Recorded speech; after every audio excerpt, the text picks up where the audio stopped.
Hi hello welcome to special chit chat. ఈ రోజు మనతో పాటు ఉన్నారు సినీ పరిశ్రమలో వారికంటూ ఒక ప్రత్యేక గుర్తింపు తెచ్చుకున్న డైరెక్టర్ వి సముద్ర గారు.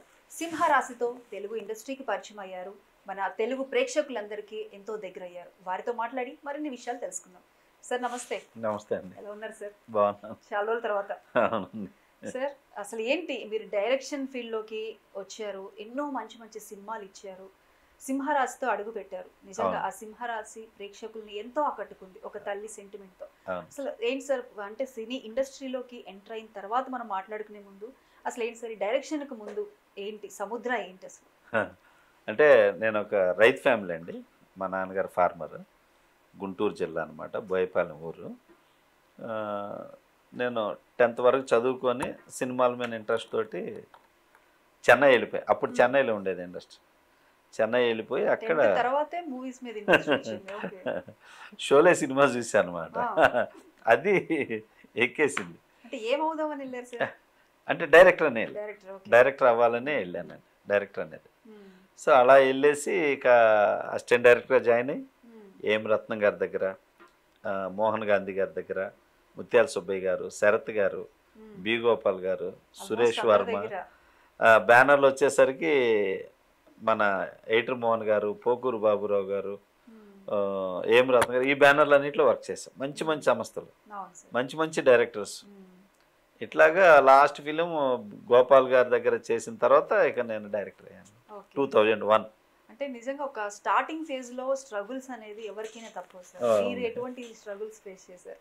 చాలా స్ట్రగుల్ ఫేస్ చేసామండి ఆ టైంలో. అంటే చెన్నై కొత్త తెలియదు. అంటే అప్పుడు మేము ఉండే రూము 200 అనమాట. అసిస్టెంట్ డైరెక్టర్స్గా అక్కడ ఆ టైంలో ఏంటంటే అసిస్టెంట్ డైరెక్టర్గా ఉన్నప్పుడు ఏంటంటే ఒక్కోసారి 6 నెలలు పని ఉంటుంది, 6 నెలలు పని ఉండదు, అట్లాగనమాట. సో చెన్నై అంటే ఇక అంతే. కాకపోతే చెన్నైలో ఎవరైనా బ్రతకవచ్చు, అంత హ్యాపీగా ఉంటుంది, చాలా బాగుంటుంది. కానీ ఆ కష్టాలు కూడా చాలా సంతోషంగా ఉంటాయి. సినిమా చేసేటప్పుడు ఏంటంటే అసిస్టెంట్ డైరెక్టర్గా స్ట్రగుల్ అవుతాం, డైరెక్టర్ అవ్వాలనేసి. అది ఆ డ్రీమ్లో ఉంటాం కదండి, డైరెక్టర్ అవ్వాలి డైరెక్టర్ అవ్వాలి అనే ఒక డ్రీమ్ ఉంటుంది. ఆ డ్రీమ్ అనేది చాలా ఇష్టం అసిస్టెంట్ డైరెక్టర్స్కి. దానికోసం ఎంత కష్టాలైన పడతారు, ఎన్ని పస్తులైన ఉంటారు. సో అట్లాగా ఉన్నాం. కానీ ఏంటంటే పస్తులు ఉండలేదు, కానీ చక్కగా కష్టపడతానండి. నేను కష్టపడతాను, నాకు అసలు టైమే ఉండకూడదు, 24 hours కష్టపడాలనే మనస్తత్వం. సో అందువల్ల నాకు వర్క్ బాగా దొరికేది. వర్క్ ఇక్కడైపోతే అక్కడ, అక్కడైపోతే ఇట్లా మారిపోతుంటాను అనమాట, బ్యానర్లో డైరెక్టర్స్ ఇట్లాగా. అందువల్ల ఏంటంటే నాకు ఎప్పుడు వర్క్ ఉండేది, అసలు టైం వేస్ట్ చేసుకునేవాడు కాదు. అందరూ అనుకునేవాళ్ళు, కొంతమంది డైరెక్టర్స్, కొంతమంది కో డైరెక్టర్లు, అసోసియేట్ డైరెక్టర్లు అందరూ కూడా ఏంటో ఇతను ఎట్లా తిరుగుతాడు, ఖాళీగా ఉండడా అని చెప్పేసి. ఆ వర్కే నన్ను డైరెక్టర్ అయ్యే విధంగా, 10 మంది మంచి మంచి దర్శకులు సంస్థల్లో చేసే విధంగా అట్లా చేసుకొచ్చి ఈ రోజున డైరెక్టర్ 23 సంవత్సరాలు అయింది. 23 years. సరే, ఎప్పుడు అనిపించలేదా స్ట్రగుల్స్ లో వద్దు మళ్ళీ వెనక్కి వెళ్ళిపోదాం, మనకి ఇది వద్దు, సెట్ కాదు అని ఎప్పుడు అనిపించలేదు? లేదండి, అసలు ఆ ఫీలింగే నాకు ఒక్కరోజు ఒక్కసారి కూడా కలగలేదండి. అలాంటి ఫీలింగ్ ఈ రోజు కూడా కలగలేదు నాకు. ఎందుకంటే నేను సినిమా నమ్ముకొని వచ్చాను. ఇలా ఇండియా అంతా తెలుసు నేనేంటని. అలాగే నాకంటూ ఒక పేరు, సముద్ర అనగానే పలానా డైరెక్టర్ అనే పేరు ఇచ్చింది సినిమా. సో అలాంటి సినిమాలు నేను బాగున్నా. నెక్స్ట్ నా పిల్లలు కూడా ఇటే రాబోతున్నారు. అలా ఉంటే నాకు నేను తీసుకురాను కదా. సార్, ఫస్ట్ టైం అసిస్టెంట్ డైరెక్టర్గా మీకు అంత ఈజీగా దొరికింది అవకాశం? కొంచెం నేను కొంచెం పిఆర్ బాగా మెయింటైన్ చేస్తానండి. అందుకని అక్కడ చెన్నైలో అప్పుడు పిఆర్ఓ శ్రీనివాస్ గారని ఆయన్ని పట్టుకొని ఆయన నుంచి వెళ్ళి ఏం రత్నం గారిని కలిసి అనమాట. కలవంగానే ఈ అబ్బాయి చాలా బాగున్నాడు, నేను పెట్టేసుకుంటా అన్నారు ఏం రత్నం గారు. అప్పుడు చక్కగా ఉండేవాడిని. 22 సంవత్సరాల్లో వెళ్ళానండి. 22 years ఏజ్లో అసిస్టెంట్ డైరెక్టర్గా 10 years 11 years చేశాను. అసిస్టెంట్ డైరెక్టర్ అంటే ఎక్కడ వర్క్ ఉంటే అక్కడ చేసేవాడిని కదా. ఆ పిఆర్ బాగా మెయింటైన్ చేసేవాడిని. అన్ని బ్యానర్లు ఖాళీ ఉంటే నన్ను పిలిచేసేవాళ్ళు అనమాట. బాగా ఇష్టపడతారు అంతా, బాగా కష్టపడతానని, బాగా కష్టపడతానని ప్రతి ఒక్కళ్ళు పిలుస్తారు అనమాట. అసిస్టెంట్ డైరెక్టర్గా ఓవరాల్గా ఎన్ని ఇయర్స్? అసిస్టెంట్ డైరెక్టర్గా, అసోసియేట్గా, కో డైరెక్టర్గా 10 to 11 years అండి. 10 to 11 years. 12th ఇయర్లో డైరెక్టర్ అయిపోయాను. ఏంటి సార్ డైరెక్టర్గా సింహరాశి అనే మూవీతో మా ముందుకు వచ్చారు. నిజంగా రాజశేఖర్ గారితో ఒక అమ్మ సెంటిమెంట్తో పండించారు. అసలు ఎలా ఆ కథను ఎలా అనుకున్నారు, ఎలా తీసుకొచ్చారు? అంటే నేను సూపర్ గుడ్ ఫిల్మ్స్లో ఫస్ట్ మదర్ సెంటిమెంట్ స్క్రిప్ట్ చెప్పానండి. చెబితే వాళ్ళకి నచ్చింది. చాలా భారీ బడ్జెట్ అని చెప్పేసి ఆ హీరోలకు చెప్పించాక రాజశేఖర్ చెప్పించారు. రాజశేఖరు సముద్ర చాలా టాలెంట్ ఉందని నాకు నచ్చాడు, బట్ మరి బడ్జెట్ ఈ స్క్రిప్ట్ చేస్తారా లేకపోతే ఏంటి అంటే అప్పుడే రిలీజ్ అయింది తమిళ్లో మాయి అనే ఒక సినిమా. అది చూసి రాజశేఖర్ని చేయమన్నారు. చేయమంటే రాజశేఖర్ గారు ఆలోచిస్తున్నాడు. మా అన్నయ్య అప్పటికే మా అన్నయ్య చేసాడు. అది పెద్ద హిట్ సినిమా అది అక్కడ. ఇది యావరేజ్ ఫిలిం. సో దీన్ని చూసి మరి ఇది అంటే సరే సముద్రాన్ని అడగండి అంటే నేను చెప్పానండి దానికన్నా ఇది పెద్ద హిట్ సినిమా ఇది, నేను మంచి చేంజెస్ చేస్తాను, పైగా నేను ఫస్ట్ టైం చేస్తే మదర్ సెంట్ సినిమానే చేస్తాను, వేరే చేయనని నేను ఆర్బి చౌదరి గారికి చెప్పాను. సో సరే నువ్వేం కరెక్షన్ చేసుకుని నువ్వు తిప్పలు నువ్వు పడి ఈ సినిమా చేసుకో అన్నారు చౌదరి గారు. అంటే అప్పుడు సింహరాశి నేను చేసి మంచి మంచి కరెక్షన్ చేసి చేయటం జరిగింది అనమాట. అంటే కథ అనుకున్నప్పుడు రాజశేఖర్ గారిని అనుకున్నారు సార్? రాజశేఖర్ అంటే లేదండి, ఫస్ట్ వాళ్ళని అనుకోవాలి. జనరల్గా వేరే అనుకున్న బాలకృష్ణ గారిని అడిగినప్పుడు ఆ సినిమా గురించి ఇట్లా అడిగా. తర్వాత ఫైనల్ రాజశేఖర్ గారిని అనుకున్నప్పుడు రాజశేఖర్ గారు కూడా వేరే ఉండి వేరే డైరెక్టర్లు డిస్కస్ చేశారు రాజశేఖర్ గారు. రాజశేఖర్ గారికి నేను చెప్పుండటం వల్ల రాజశేఖర్ గారు కూడా సముద్రానే ఫిక్స్ అయ్యింది అన్నాడు రాజశేఖర్ గారు. అట్లా మా ఇద్దరు కాంబినేషన్ అక్కడ సెట్ అయింది అనమాట. అట్లా సింహరాశి స్టార్ట్ అయింది. కానీ చాలా మంచి మంచి చేంజెస్ చాలా అద్భుతంగా చేసు రావటం. పైగా ఫస్ట్ నేను అమ్మ సినిమానే తీయాలి, అమ్మ విలువ తెలియజేయాలనే సినిమా సింహరాశి. అంటే మీరు ఫస్ట్ సినిమా సార్ అంత భారీ బడ్జెట్తో అంటే ఏ నమ్మకంతో మీరు దిగారు? మిమ్మల్ని నమ్మి ఇటు హీరో కావచ్చు, ప్రొడ్యూసర్ కావచ్చు, అందరు ఓవరాల్గా కూడా మిమ్మల్ని నమ్మి ఆ సినిమా కోసం కష్టపడ్డారు. మీకు ఏ నమ్మకం ఉంది సార్? అంటే ఆర్బి చౌదరి గారు అండి గ్రేట్ ప్రొడ్యూసర్. మనకు ఒక రామానాయుడు గారు లాంటి ఒక మంచి ప్రొడ్యూసర్ అండి. దారిని పోయేవాళ్ళు కూడా ఒక మంచి తపనున్నోళ్ళు కథ చెప్తానంటే కూర్చొని వింటాడు, విని ఆయన నిర్ణయమే తీసుకుంటాడు. పక్క వాళ్ళ మీద డిపెండ్ అవ్వరు ఆయన. అంత మంచి ప్రొడ్యూసర్ అనమాట. అందుకే ఆ బ్యానర్లో ఎంతోమంది నాలాంటి కొత్త డైరెక్టర్లు ఇంట్రడ్యూస్ అయ్యి చాలామంది సక్సెస్ అయ్యారండి ఆ బ్యానర్లో. సో అట్లాంటి వ్యక్తి మనిషిని చూసి అతను చెప్పే విధానం, అతను కష్టపడే విధానం అన్నీ అబ్జర్వ్ చేసి ఇతను చేస్తాడు అనే ఒకే ఒక నమ్మకంతో ఆర్బి చౌదరి గారు ఛాన్స్ ఇస్తారండి. ఆ బ్యానర్లో దగ్గర సురేష్ ప్రొడక్షన్ తర్వాత అంతకంటే ఎక్కువ కొత్త డైరెక్టర్లు ఇంట్రడ్యూస్ అయిన బ్యానరు సూపర్ గుడ్ ఫిలిమ్స్. అట్లాగా చౌదరి గారి దగ్గర నేను 3 years తిరిగాను, నాకు అవకాశం ఇవ్వండి అని. ఆయన చూసి నా క్యారెక్టర్ నచ్చి సముద్రాకి ఇవ్వాలి మనం మంచోడు, పైగా టాలెంట్ ఉన్న అబ్బాయి అని చెప్పేసి చౌదరి గారు నాకు ఆ నమ్మకం తెచ్చాడు. ఇక హీరో కూడా చెప్పేసరికి ఫిక్స్ అన్నారు. అంటే ఫస్ట్ మూవీ సింహరాశి అప్పుడు మీ ఏజ్ ఎంత సార్? 22. చాలా చిన్న ఏజ్. 22. నిజంగా అప్పట్లో డైరెక్షన్ అంటే ఏంటి, అసలు మూవీని ఎలా డైరెక్ట్ చేయాలి ఏంటి, ఆ స్టెప్స్ అన్ని కూడా అంత అవగాహన ఉండే ఏజ్ కూడా కాదు. 22 కాదు, 27, 28. ఓకే.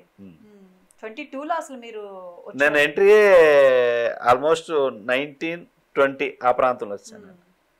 ఆ టైం అయిపోయిన తర్వాత వచ్చేసారు. ఒక 1 year ఐటీకి వచ్చాను.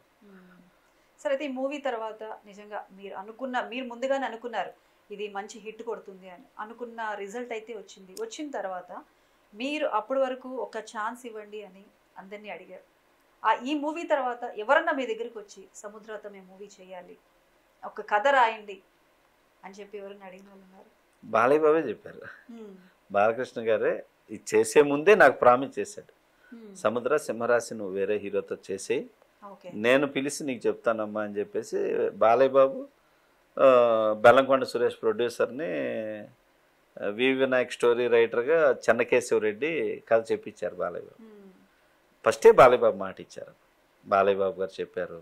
తర్వాత చిరంజీవి గారికి నేను హిట్లర్ సినిమా వర్క్ చేస్తూ చిరంజీవి గారు ఫస్ట్ ఆయన బ్లెస్ చేశాడు, నువ్వు పెద్ద డైరెక్టర్ అవుతావు సముద్ర అని చెప్పేసి ఆయన బ్లెస్ చేసి ఆయన కూడా నేను అప్పుడు నా దగ్గర కథ వినడం జరిగింది. చిరంజీవి గారు ఓకే. గొప్ప కథ చెప్పావు, కొంచెం ఆగు మనం చేద్దామని చెప్పి అప్పుడు చిరంజీవి గారు. ఇట్లా నేను ఎవరి దగ్గర వర్క్ చేస్తే వాళ్ళందరూ బ్లెస్సింగ్స్.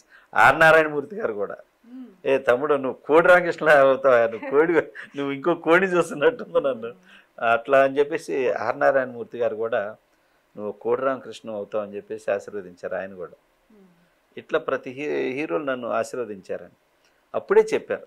ఆ తర్వాత నేను నరసింహనాయుడికి వర్క్ చేసినప్పుడు ఆ ప్రొడ్యూసర్ ఇమిడియట్ సెకండ్ సినిమా ఆయన చేయాలి, నాది ఇది రిలీజ్ అవ్వకముందే, ఓకే. సింహరాజు రిలీజ్ అవ్వకముందే అట్లా చేసుకొచ్చేసి 20 yearsగా ఇంతవరకు నేను వెనక్కి తిరిగి చూసుకోవాలి. నాకు వర్క్ లేదు, సినిమా లేదు అనేది వెనక్కి తిరిగి చూసుకోవాలి. ఇంకా నా ఫ్రెండ్స్ కొంతమందికి నాకు వచ్చిన సినిమాలే, నేను బిజీగా ఉన్నా కదా ఈ సినిమా తనతో చేయండి అని ప్రొడ్యూసర్ని అండ్ హీరోని కథని పక్కోళ్ళు కూడా ఇచ్చేసారు. సార్ అయితే మీరు అప్పుడు ఒక షోలే సినిమా చూసి ఏదో ఒక ప్యాషన్తో చెన్నై వచ్చేసారు. నిజంగా అప్పుడు పేరెంట్స్కి ఇష్టం లేదు. తర్వాత ఈ మూవీ రిలీజ్ తర్వాత కొన్ని ఇయర్స్ తర్వాత మీరు పడ్డ కష్టానికి ప్రతిఫలం కనిపించింది. అప్పుడు ఇంట్లో వాళ్ళ దగ్గర నుంచి ఎటువంటి రెస్పాన్స్ వచ్చింది? మీకు ఏ విధంగా అనిపించింది? చాలా హ్యాపీ. మా నాన్న చాలా హ్యాపీ. అమ్మకంటే పెద్దగా తెలియదు కానీ మా నాన్నకి ఫుల్ హ్యాపీ. మా వాడు డైరెక్టర్ అయ్యాడు అని చెప్పేసి చాలా హ్యాపీ. ఊర్లో కూడా గొప్పగా చెప్పుకుంటారు. డైరెక్టర్ అంటే ఒక అసలు చాలా ఇదిగా చూస్తారు. అట్లాగా నేను వెళ్తే ఇక వాళ్ళు రావటం కలవటం. ఈ మూవీ అయిన తర్వాత మీరు ఊరు వెళ్ళినప్పుడు ఎలా ఉంది సార్? చాలా హ్యాపీ అండి, చాలా ప్రౌడ్గా ఉంది. అక్కడ అందరూ వచ్చి కలుస్తుంటారు, సినిమా విషయాలు అడిగి తెలుసుకుంటుంటారు కదా ఒక్కొక్కటి. అట్లా నేను రెగ్యులర్గా 3 monthsకో 6 monthsకి అట్లా వెళ్తూ ఉంటా. పక్క గుంటూరు దగ్గర అండి, బోయపాలెం అని. ఓకే. తర్వాత మ్యారేజ్ లైఫ్ కానీ ఎట్లా, మ్యారేజ్ అయిన తర్వాత మీ వైఫ్ దీనికి సపోర్ట్ చేయడం? మూవీ ఇండస్ట్రీ అంటే కొంత నెగిటివిటీ ఉంది. అవును. సో వైఫ్ దగ్గర నుంచి ఎటువంటి సపోర్ట్ వచ్చింది? ఆవిడేం చెప్పారు, ఆవిడకి మీరేం చెప్పారు? జనరల్గా ఏంటంటే సినిమాలో అంటే తొందరగా ముందు ఆడపిల్లని ఇవ్వట్లేదండి. ఎందుకంటే సినిమాలు అంటే బాగా చూస్తారు, బాగా ఇష్టపడతారు, కానీ ఏంటంటే సినిమాని కామెంట్ చేస్తారు అట్లాగా. కానీ నాకు అలాంటి సమస్య ఎదురవ్వాలి. నేనేంటంటే మహా సినిమా పిచ్చోండి, రోజుకి 4 సినిమాలు చూస్తాను అనమాట, అంత సినిమా పిచ్చోండి. అటువంటి నేను బాగా ఫుల్ వర్క్లో ఉన్నాను. మా నాన్నేమో అరే పెళ్లి చూపులు చూద్దాం వచ్చే ఇది, నేను అమ్మాయిని చూశాను అంటాడు. నువ్వు చూసి ఫిక్స్ చేసేయి నాన్న అంటే, చేసుకోవాల్సిన నువ్వు నేను ఫిక్స్ చేయటం ఏంట్రా అంటాడు. లేదు నాన్న, నేను 10 మంది అమ్మాయిలు నేను చూడను, ఒకే అమ్మాయిని చూస్తా, ఆ అమ్మాయినే ఫిక్స్ అవుతా, నాకు ఈ అమ్మాయి నచ్చిందిరా నువ్వు చూడంటే నేను వస్తా. ఇది నా ఒపీనియన్. డైరెక్టర్ అవ్వలేదు, అసిస్టెంట్ డైరెక్టర్గానే ఉన్నప్పుడు. అంటే నాకు ఏదో కొంతమంది ఫ్రెండ్స్ అరే పెళ్లి చేసుకుంటే కలిసి వచ్చిద్దిరా, భార్య వస్తే డైరెక్టర్ అవుతావు అని చెప్పేవాడు. సరే నేను బాగా బిలీవ్ చేస్తాను కొంతమంది మాటలు, కానీ కొన్ని మనస్ఫూర్తిగా విశ్వసిస్తాను. నేను చిన్నప్పుడే వీడు గొప్పోడు అవుతాడు అని మా ముసలోళ్ళు అనేవాళ్ళు, మా అమ్మమ్మ వాళ్ళు. నేను అదే మైండ్లో ఉంది నాకు. అనుకోకుండా ఇలా వచ్చాను, డైరెక్టర్ అవ్వాలనుకున్నా, డైరెక్టర్ అయిపోయాను. అట్లాగా వైఫ్ విషయంకి వచ్చేసరికి మ్యారేజ్ చేసుకుంటే భార్య వస్తే కలిసి వచ్చింది అనేవాళ్ళు. అట్లాగా సరే అని చెప్పేసి మా నాన్న అడుగుతున్నాడు, సరే ఫిక్స్ అని చెప్పా. మా నాన్న మా వైఫ్ని చూశాడు, బాగుందిరా నువ్వు రా చూసుకో అని చెప్పి. అంటే నేను ఫస్ట్ ఒకే పెళ్లి చూపులు మా వైఫ్నే చూసాను, ఫిక్స్ అని చెప్పేశాను. మ్యారేజ్ అయింది. మ్యారేజ్ అయిన తర్వాత అంటే అసిస్టెంట్ స్ట్రగుల్స్ ఉంటాయి కదా, ఇక నేను చెన్నైలో ఉండేవాడిని. సో అప్పుడు నేను అప్ అండ్ డౌన్ చెన్నై ఊరు వచ్చేసి వెళ్తూ ఉండేవాడిని. మా వైఫ్ మా నాన్న వాళ్ళ దగ్గరే ఉండేది అనమాట. అట్లా 4 years ఉంది. అంటే 2 yearsకి ఒక బాబు పుట్టాడు, తర్వాత మళ్ళీ 2 years ఇంకో బాబు. ఇక ఉండనని అడ్డం తిరిగేసింది. ఎన్నాళ్ళు మీ నాన్న వాళ్ళ దగ్గర ఉంచుతావు, నేను ఇంకొండను తీసుకెళ్తావు లేదా అని చెప్పేసి. అంటే లేదు ఇంకా లైఫ్ గ్రిప్ దొరకలేదు, టైం పడుతుందంటే అదంతా కుదరదు. ఇంకని ఇన్ని సంవత్సరాలు ఉన్నా కష్టం నష్టం వచ్చేస్తాను. అందుకని అరే ఇది ఎక్కడ టెన్షన్ రా అని చెప్పాను. అప్పుడు నరసింహనాయుడు చేస్తున్నాను. నరసింహనాయుడు స్టార్ట్ అవ్వాలి ఇంకా బాలయ్య బాబుది, మా గురుగారు గోపాల్ గారు. సరే అని చెప్పేసి అప్పుడే మా వైఫ్ వస్తానంది, Hmm. ఈ సినిమా వర్క్ స్టార్ట్ అయింది అనమాట. ఓకే. స్టార్ట్ అయింది, ఇక తను రావటం కరెక్ట్గా అది పూర్తి అవ్వకముందే నాకు డైరెక్షన్ సెన్స్ రావటం, నేను డైరెక్టర్ అవ్వటం. ఇక మా వైఫ్ ఎప్పుడైతే నా పక్క వచ్చిందో ఇక అక్కడి నుంచి ఇంతవరకు అందరు చెప్పిన రన్నింగ్లోనే మాటలే ఉన్నా. నిజమైనవి. నిజమైంది. Hmm. బాగా మీరు కూడా నవ్వుతా. అంతే నమ్మకం పెట్టుకున్నారు కదా? అప్పుడప్పుడు అంటది, నేను రాబట్టే నువ్వు డైరెక్టర్ అయ్యావు అంటది మా వైఫ్. నిజమే కదా సార్, ఒప్పుకోవాలి. ఒప్పుకుంటుంటా, ఆ. మంచిదని చెప్పేసి. మా గురుగారు శరత్ గారు కూడా, అరే నా సినిమాకి అసిస్టెంట్ డైరెక్టర్ అసోసియేట్ చేసిన వాళ్ళకి అందరూ మా పిల్లలు పుడతారా అంటాడు. అదే డైరెక్టర్ గారు అనేవాడిని. అలానే అరే ఇప్పుడు చూడరా నీకు అబ్బాయి పుడతాడు అనేవాడు. ఆ. అట్లాగే అబ్బాయి ఇద్దరు మగపిల్లలు పుట్టారు కదా సార్. అదేంటి సార్ ఒక ఆడపిల్ల కావాలి సార్ అనేవాడిని. అట్లాగా ఆయన దగ్గర ఇదొక హ్యాపీ అనమాట. శరత్ గారి దగ్గర కూడా ఓకే. ఆయన ఇలా అంటుండేవాళ్ళు, ఆయన చాక్లెట్లు పంచేవాడు అనమాట. చాలా బాగా చూసుకునేవారు శరత్ గారు కానీ, బి గోపాల్ గారు కానీ, అసిస్టెంట్ డైరెక్టర్లు అందరినీ చాలా హ్యాపీగా చూసుకున్నారు. సార్ ఒక కథ అనుకున్న తర్వాత ఎవరితోనే డిస్కస్ చేయడం, ఏంటి ఇంకా అందులో ఏమైనా మార్పులు చేర్పులు ఏమైనా చేయాలా, బాగుందా ఏంటి, ఏమన్నా ఎవరితో డిస్కస్ చేయడం జరుగుతుంది? జరిగిద్దండి. అంటే ఫస్ట్ మేజర్ డెసిషన్ నేను తీసేసుకుంటా. తీసుకున్నాకే నేను డిస్కషన్. మీదే ఫస్ట్ సినిమా ఉందండి, Hmm. నేను అమ్మ గురించి చెప్పాలి అంతే. అనుకున్నా. అమ్మ గురించి ఫిక్స్ అయ్యా, అదే వచ్చింది, అదే జరిగింది, సక్సెస్ అయ్యా. Hmm. నెక్స్ట్ ఎవరిని చెప్పాలి, ఎలాంటి కథ నేను తీయాలి. Hmm. వేస్ట్ ఫిలిమ్స్ నేను తీయనండి. ఒక చిన్న మీరు తీసిన మెసేజ్ అన్ని ఉన్నాయే, కూడా ఒక classic మోరల్స్ ఉన్న films, సినిమాలు కొంచెం తీస్తాను. అందరికీ దగ్గరయ్యే ఫిలిమ్సే మీరు తీశారు. నెక్స్ట్ ఫ్యామిలీ విలువలు, ఒక అన్న చెల్లి, ఒక రక్త సంబంధమే చేయాలనుకున్నాను. Hmm. అదే శివరామరాజు. Yes. అది ఆ సినిమా Family చూసి oriented. విడిపోయిన కుటుంబం కలిసిపోయిందండి. కరీంనగర్లో Hmm. ఒక 50 మంది విడిపోయిన ఫ్యామిలీ 10 years అయిందంట. మళ్ళీ ఆ సినిమా చూసి కలిసిపోయి వచ్చి మమ్మల్ని కలిసి హరికృష్ణ గారు మాతో ఫోటో దిగి వెళ్ళారు. Hmm. ఇది శివరామరాజుకి అంత ఇన్స్పైర్ చేసింది సినిమా. Okay. అంటే ఒక భార్యని మనం సెలెక్ట్ చేసుకుంటాం, స్నేహితులను మనం సెలెక్ట్ చేసుకుంటాం, రక్త సంబంధాన్ని మనం సెలెక్ట్ చేసుకోలేం. అమ్మ నాన్నని, అక్క చెల్లెల్ని, అన్న తమ్ముల్ని, అది భగవంతుడు నిర్ణయిస్తాడు. అదిరా రక్త సంబంధం అంటే. Hmm. సో ఆ సినిమాలో అది చాలా గొప్ప డైలాగ్. Hmm. శివరామరాజులో జగపతి బాబు చెప్తాడు. అది ఆ డైలాగ్ ఎంతమంది కనెక్ట్ అయిందండి అంటే అసలు అంతగా కనెక్ట్ అయింది ఆ సినిమా చూసి. అంటే అంతగా కనెక్ట్ చేసిన సినిమా అది కూడా. Hmm.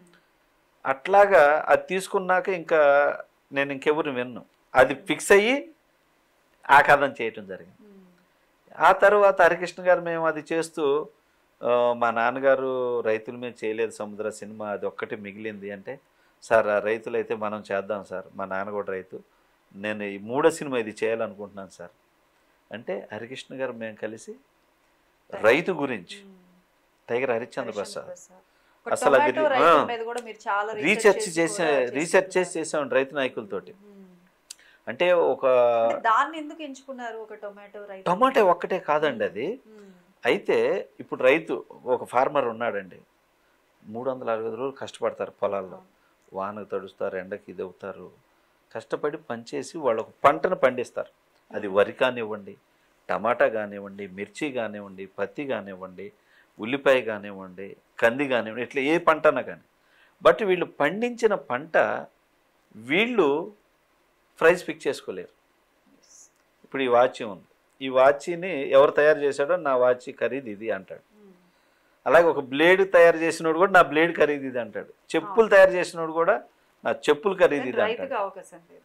రైతు ఎన్ని నెలలు కష్టపడుతున్నాడు, ఎన్ని నెలలు కష్టపడ్డా వాడి పండించిన పంటకి గిట్టుబాటు ధర అసలు చేతికి వస్తుందో లేదో కూడా తెలియదు. గిట్టుబాటు ధర ఫిక్స్ చేయలేడు, ఎవడో ఫిక్స్ చేస్తాడు, అక్కడ మోసపోతాడు, కష్టం పోగొట్టుకుంటుంటాడు, ఫ్యామిలీ స్ట్రగుల్లో ఉంటుంది. సో ఇటువంటి దీని మీద చేయాలనుకొని చేసింది. అయితే దానిలో టమాటా ఎందుకంటే, టమాటా పండిస్తే ఒక్కోసారి అండి రూపాయి కూడా పడదండి. అది ఒకసారి తీసుకెళ్ళి రేటు పడుతుంది, తీసుకెళ్ళి పారబోసేస్తారు, ఒక్కోసారి 100 రూపాయలు అవుతుంది. ఇది పరిస్థితి అన్నమాట. సో ఇటువంటి రైతుకి ప్రభుత్వమే ప్రతి పంటకి ఒక గిట్టుబాటు ధర ఫిక్స్ అయింది.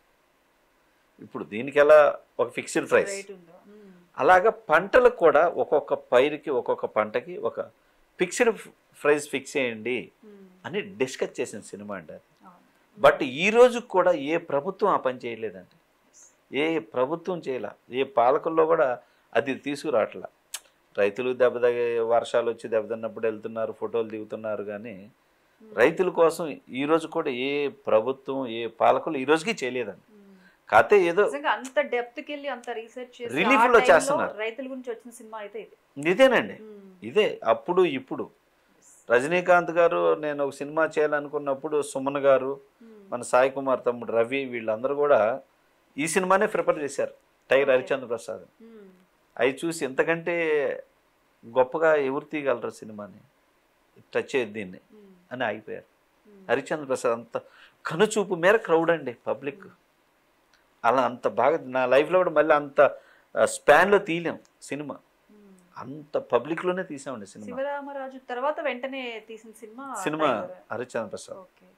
శివరామరాజుకి హరికృష్ణ గారు కావచ్చు, జగపతి బాబు గారిని ఎలా మీరు అనుకున్నారు సార్ ఆ కథని? వారు యాప్ట్ గాని అంటే పెద్ద పెద్ద కాంబినేషన్ కలపాలంటేనేమో కుదరదు. యాక్చువల్గా చిరంజీవి గారు ఇట్లా కూడా అనుకున్నాం, బట్ ఏంటంటే చిరంజీవి గారిని మళ్ళీ అలా కొంతమందిని కలిపి చేయాలంటే కష్టం అవుతుంది ముందు. సో అందుకని మన కంఫర్ట్ బట్ మంచి ఆర్టిస్టులు అయ్యన్నోళ్ళు అంటే వీళ్ళు మ్యాచ్ అవుతారని చెప్పేసి ఇట్లా సూపర్ గుడ్ ఫిలిమ్స్ డెసిషన్ తీసుకోవటం. జగపతి బాబు నా గెటప్ చేసిన వెంటనే అబ్బా వాళ్ళ మదర్ అతని లైఫ్లో ఎప్పుడు నువ్వు ఎంత బాగున్నావురా అని అనలేదు. అదిగోండి ఆ గెటప్, అసలు ఎంత బాగున్నావురా నువ్వు ఈ గెటప్లో అని వాళ్ళ మదర్ అంది. అది హరికృష్ణ గారు మళ్ళీ ఆయన్ను కూడా అలాంటి రెస్పాన్స్ అనమాట. ఫస్ట్ వాళ్ళ అమ్మ అనమాట, సముద్ర, మా అమ్మ ఎప్పుడు అనలేదు సముద్ర ఈ గెటప్లో మా అమ్మ ఈ మాట అని జగపతి బాబు మురిసిపోయాడు అనమాట. అట్లాగే హరికృష్ణ గారు ఆయన ఒక రెడ్ వస్త్రం వేసి అమ్మవారి భక్తుడిగా చేయాలి అని ఆ గెటప్ చేసినప్పుడు ఆయన కూడా అనమాట అట్లా వాళ్ళు లీనమైపోయి అంత బాగా చేశారు. సో అలాగా ప్రతి సినిమాలో ఒక అమ్మ, ఒక ఫ్యామిలీ రిలేషన్, ఒక రైతు. అలాగే అనుష్క మహానందికి వచ్చేసరికి అనుష్క సుమంత్ ఈ సినిమాలో స్నేహం గురించి ఇట్లా ఒక్కొక్క ఫిలింకి డెసిషన్ తీసుకుంటూ రైటర్స్ని పెట్టుకొని దానికి ఏం కావాలో అలా చేసుకుంటూ 2 చేశానండి. ఒకటి మహానంది, దానిలో సోలో హీరోయిన్గా ఫస్ట్ ఫిల్మ్ అది. అంతకుముందు సూపర్లో క్యారెక్టర్ చేసింది, తర్వాత ఇది తర్వాత పంచాక్షరి లేడీ ఓరియంటెడ్ చేసింది. అంతకుముందు మనకి అరుంధతి కావచ్చు, ముందు అరుంధతి వచ్చింది. ఇప్పుడు పంచాక్షరి కూడా మీరు సీక్వెల్ దానికి పార్ట్ 2 తీయాలని మీకు కోరికగా ఉంది అని ఎక్కడో చెప్పారు. ఉంది. అయితే పంచాక్షరి 2 చేయాలని అనుకున్నాను. ప్రొడ్యూసర్ని నాకు ఆ టైటిల్ అన్నయ్య అని అడిగా. నేను ఆ టైటిల్ చేస్తే నేనే చేస్తాను రా సినిమా, నువ్వే డైరెక్టర్, అనుష్కతోనే చేద్దాం, అనుష్కనే అడుగుదాము, అనుష్క నువ్వు నేను మళ్ళీ మన కాంబినేషన్లోనే చేద్దాం, ముగ్గురు మళ్ళీ ఇంకో ప్రాజెక్ట్ చేయాలనుకున్నాం కదా, చేస్తే మనమే చేద్దాం, చేయకపోతే నీకు ఇస్తాలే చేద్దు కానీ బట్ అనుష్కని ట్రై చేద్దాం మనం అన్నాడు అనమాట. రీసెంట్గానే బాగా మాట్లాడుకుంటాం. నాతో ఎవరు సినిమా చేసినా అండి వాళ్ళందరితో స్టిల్ టుడే కనెక్షన్లో ఉంటాం అనమాట, కమ్యూనికేషన్లో ఉంటాం అనమాట. సార్ ఓవరాల్గా ఇప్పటి వరకు ఎన్ని సినిమాలు చేశారు సార్? 18 సినిమాలు చేశానండి. 12 సినిమాలు హిట్ సినిమాలు ఉన్నాయి. ఫ్లాప్స్కి కారణాలు ఎలా చూడొచ్చు సార్? ఫ్లాప్ కారణాలండి, ఒక 3 ప్రాజెక్టులు అయితే ప్రొడ్యూసర్స్, ఒక 3 అయితే నేనే. ఏదన్నా మీరు కథ చెప్పినప్పుడు ఏదన్నా మార్పులు చేసినా, ఈవెన్ హీరో దగ్గర నుంచి కానీ హీరోకి నచ్చకపోతే చిన్న చిన్న చేంజెస్ చేయడం కానీ, ప్రొడ్యూసర్కి ఏమైనా చిన్న చిన్న చేంజెస్, అది కూడా ఫ్లాప్కి కొంచెం రీజన్స్గా మనం డెఫినెట్ అంటే అందరూ కథ అంటారు కదండి, కథ సెకండ్ అండి, ఫస్ట్ ప్రొడ్యూసర్ ఉండాలండి. మంచి ప్రొడ్యూసర్ ఉంటే ఏ కథనైనా మనం బాగా తీయగలం. ప్రొడ్యూసరే లేకపోతే ఒక గొప్ప కథని ఎవరు తీయలేరు, ఒక గొప్ప డైరెక్టర్ అవ్వలేడు, ఒక హీరోకి సక్సెస్ రాలేదు. సో అందుకని ఫస్ట్ మంచి ప్రొడ్యూసర్ ఉండాలి మేడం, తర్వాత మంచి కథ, మంచి దర్శకుడు, మంచి హీరో వర్కౌట్ అవుతాయి. సో ఇటువంటి దాంట్లో నాకు 3 ప్రాజెక్టులు ప్రొడ్యూసర్సే ఎన్నుకున్న కథనే వాళ్ళు సపోర్ట్ చేయలేక ఆ ప్రాజెక్టులో ఆగి ఒక్కొక్క ప్రాజెక్టు 3 ఇయర్స్ అయిపోయి ఇక వీళ్ళు వల్ల కాదు అని చెప్పి వాటిని నేను రాజీ పడి సరే ఏదో తీసేసేద్దాం అలా చేసినే నాకు ఫ్లాప్ అయింది. అంటే బడ్జెట్ కి కాంప్రమైజ్ అయ్యి తీసిన సినిమాలు. అంటే ఎలా ఉంటుంది సార్ ఈ కథ? ఇప్పుడు మీరు ఒక్కొక్క మూవీకి మనం చూస్తే కనుక ఒక వైవిధ్యంగా ఎంచుకుంటున్నారు ఆ కాన్సెప్ట్ ని, ఆ లైన్ ని.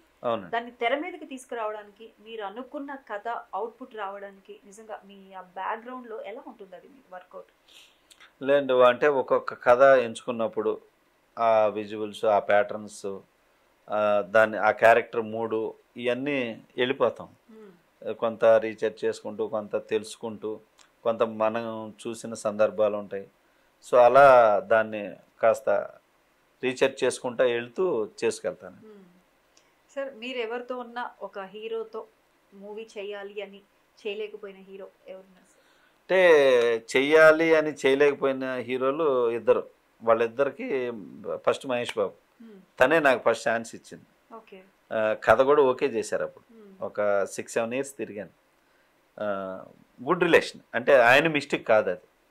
మా ప్రొడ్యూసర్సే నేను చెప్పిన కథ ఎక్కువ అని చెప్పేసి, ఎక్కువ బడ్జెట్ అని చెప్పేసి అలా పోస్ట్ మన్ చేసుకుంటా వచ్చేసరికి మహేష్ బాబు పాటికి తను చేసుకు వెళ్ళిపోతున్నాడు, నా పాటికి నేను చేసుకుంటా వెళ్ళిపోదు. మా ఇద్దరు ప్రాజెక్ట్ ఇప్పటికీ జరగలేదు. మళ్ళీ కథ ఓకే చేసుకున్నాం అప్పుడు మేము.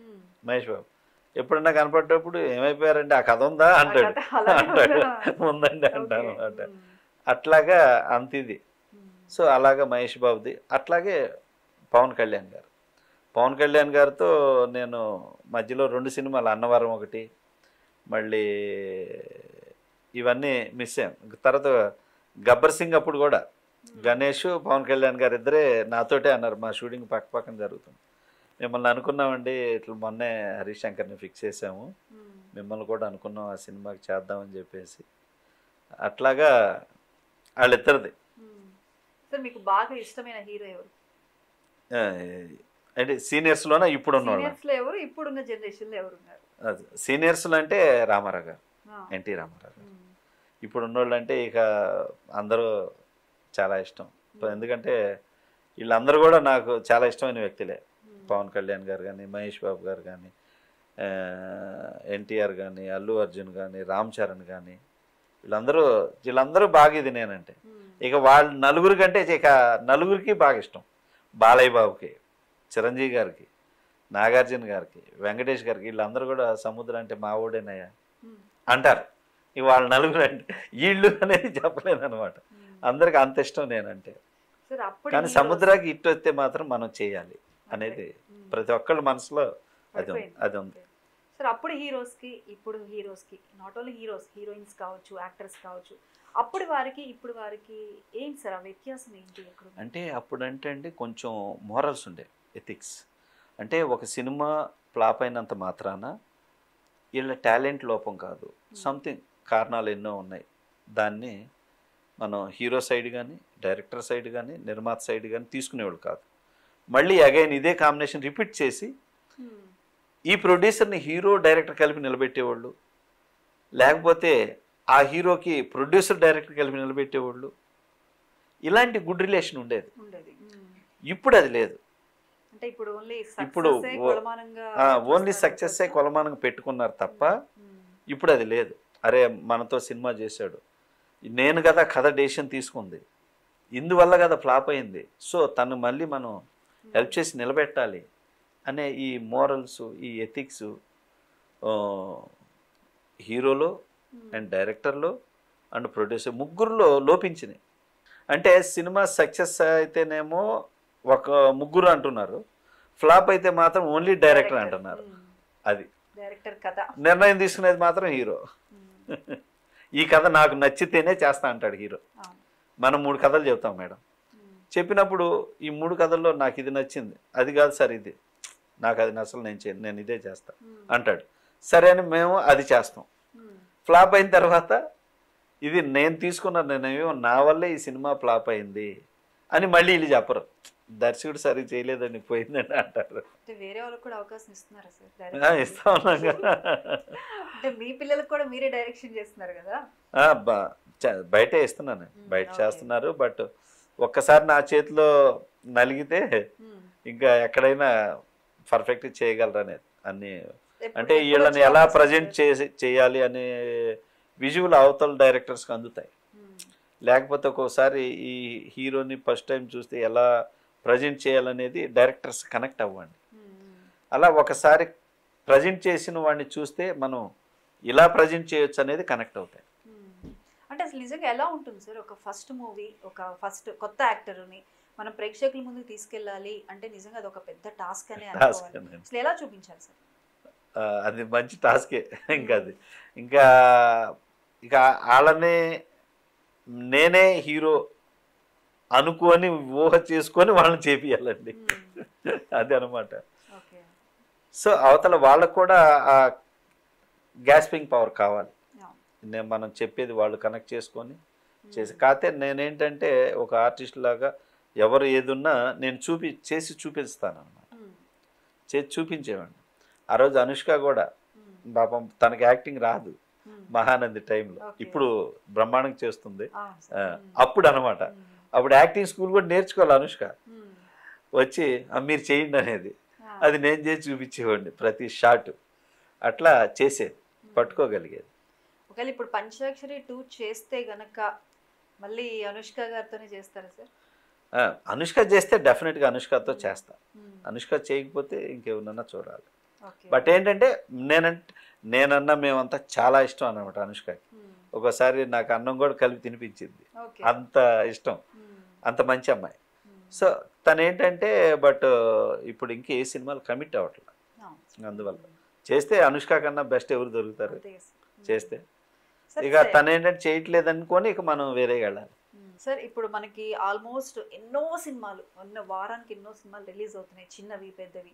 అయితే ఇంతమంది మనకి హీరోలు ఉన్నారు, హీరోయిన్లు ఉన్నారు, హిట్లు కొట్టిన సినిమాలు ఉన్నాయి. అయినా కూడా ఇంకా ఇంతమంది ఉన్నా కూడా ఇంకా కొత్త కొత్త వారినే మనం తీసుకొస్తుంది ఇండస్ట్రీ, హీరోని హీరోయిన్. ఎందుకని సార్ ఉన్న వాళ్ళతో చేయొచ్చు? అంటే సినిమా అనేదండి ఎప్పుడు మనం పాత నీళ్ళు వెళ్ళి కొత్త నీరు రావాలంటారు చూసారా. పెద్దోళ్ళ మాటలు కొన్ని సత్యాలు, అవి జీవిత సత్యాలు. సద్దిమూట అంటారు పెద్దోళ్ళ మాట, సద్దిమూట అని. అలాగా సినిమా అనే దానికి ఎప్పుడు కొత్త తరం రావాలండి. కొత్త వస్తుండాలి, పాత వెళ్తుండాలి, కొత్త వస్తుండాలి, పాత వెళ్తుండాలి.